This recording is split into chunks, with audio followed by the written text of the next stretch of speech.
नमस्कार मेरे कक्षा 7 के प्यारे विद्यार्थियों। आज हम आपके हिंदी वसंत भाग 2 का पाठ 11 रहीम के दोहे पढ़ेंगे और उसके दोहों पर चर्चा भी करेंगे।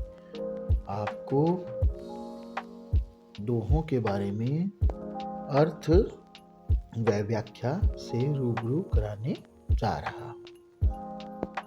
तो सभी बच्चों तैयार हो तुम आज रहीम के दोहे पढ़ने के लिए। तो शुरू करते हैं। प्रथम दोहा है, कहे रहीम संपत्ति सगे, बनत बहुत बहुरीत, विपत्ति कसोटी जे कसे, सोई सांचे मीत। क्या कह रहे हैं कबीर जी? रहीम जी कह रहे हैं, कहे रहीम संपत्ति सगे, बनत बहुत बहुरीत, विपत्ति कसोटी जे कसे, सोई सांचे मीत। रहीम के इस दोहे में वे हमें कह रहे हैं कि हमारे जो सगे संबंधी हैं वो तो किसी संपत्ति की तरह होते हैं जो बहुत सारे रीति रिवाजों के बाद में बनते हैं। मतलब जो सगे संबंधी है वो उनको संपत्ति की तरह रखना चाहिए, लेकिन जो व्यक्ति हमें मुसीबत में हमारी सहायता करता है, काम आता है, वही सच्चा मित्र होता है। कह कबीर रहीम संपत्ति सगे, संपत्ति सगे संपत्ति की तरह ही सगे संबंधी हैं।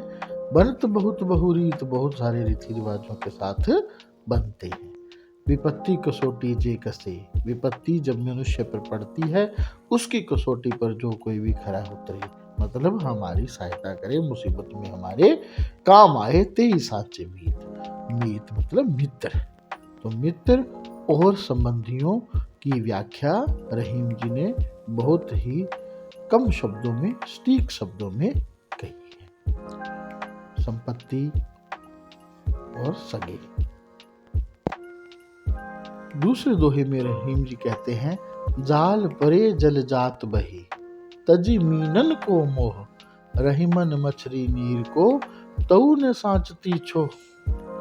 जाल परे जल जात बही, जाल मतलब जब शिकारी मछलियां पकड़ने वाला जल में जाल डालता है, तजी मीनन को मोह, मीनन को मोह मतलब मछलियों का मोह त्याग कर जल जो है, नीर जो है वो जाल से निकल जाता है। रहीमन मछली नीर को, और मछली जो है नीर अर्थात जल, जल के मोह को त्यागती नहीं है, जल को छोड़ती नहीं है, तऊ न छाड़ती छो।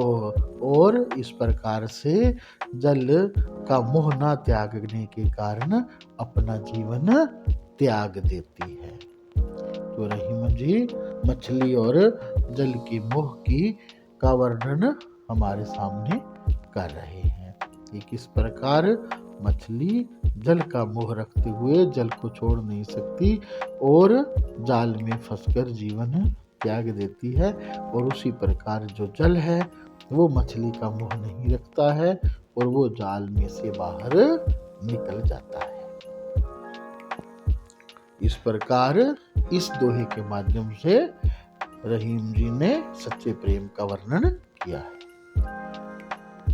तरुवर फल नहीं खात है, सरवर पियत न पान, कहे रहीम पर काज हित, संपत्ति संचही सुजान।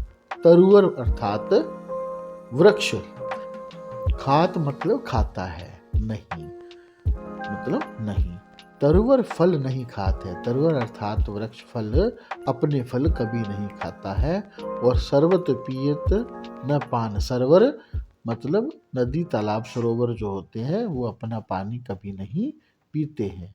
कहे रहीम पर काज हित, और इसी प्रकार से रहीम जी कहते हैं कि पर काज दूसरों की भलाई के लिए, संपत्ति संचही सुजान, सुजान मत अर्थात सज्जन या भले व्यक्ति।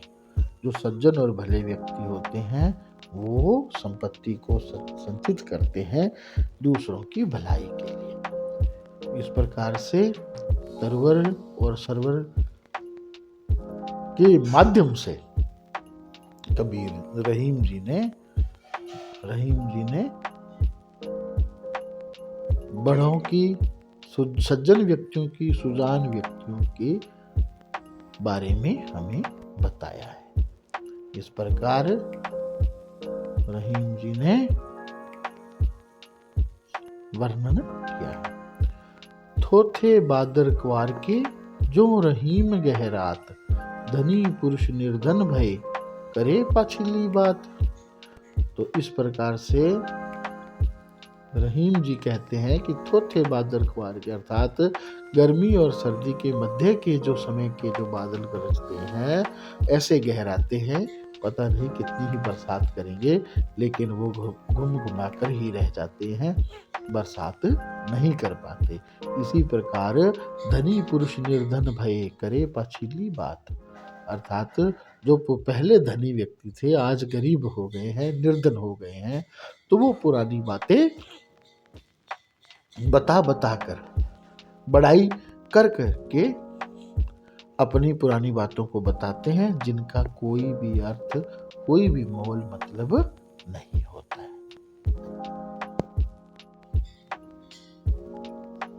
थोथे बादर कुआर के जो रहीम गहरात, धनी पुरुष निर्धन भय करे पछिली बात। इस प्रकार से दोहे के माध्यम से थोथे लोगों के बारे में रहीम जी ने हमें बताया है। अगला दोहा जो है वो रहीम जी का, धरती की सी रीत है शीत घाम ओ मेह, जैसी परे सो सही रहे क्यों रहीम यह देह। तो अंतिम दोहे में रहीम जी मनुष्य को क्या समझा रहे हैं? रहीम जी अंतिम दोहे के माध्यम से मनुष्य को यह बताते हैं कि यह जो शरीर है वो इतना सहनशील है, कितना कि धरती की सी रीत है। इस शरीर की जो रीति है वो इस धरती की जैसे है, जो शीत घाम और मेह अर्थात सर्दी गर्मी और बरसात को सहन करती है। और इसी प्रकार मनुष्य का शरीर भी इस धरती के ही समान है, जो जीवन के जैसी परे सो सही रहे त्यों रहीम यह देह, अर्थात ठीक उसी तरह से हमारा शरीर भी जीवन के सुख दुख रूपी हर मौसम को सहन कर लेता है। शरीर की सहनशीलता और धरती की सहनशीलता, यह शरीर जो 5 तत्व का बना हुआ है, जिसके अंदर धरती अर्थात मिट्टी भी एक अंश है, उसी का वर्णन और उसका धरती के साथ मिलान जो है रहीम जी ने बड़े ही सटीक शब्दों में किया है। इस प्रकार बच्चों, आज हमने रहीम के दोहों को पढ़ा। आपने बड़े ध्यानपूर्वक इन दोहों को समझा, सुना। धन्यवाद।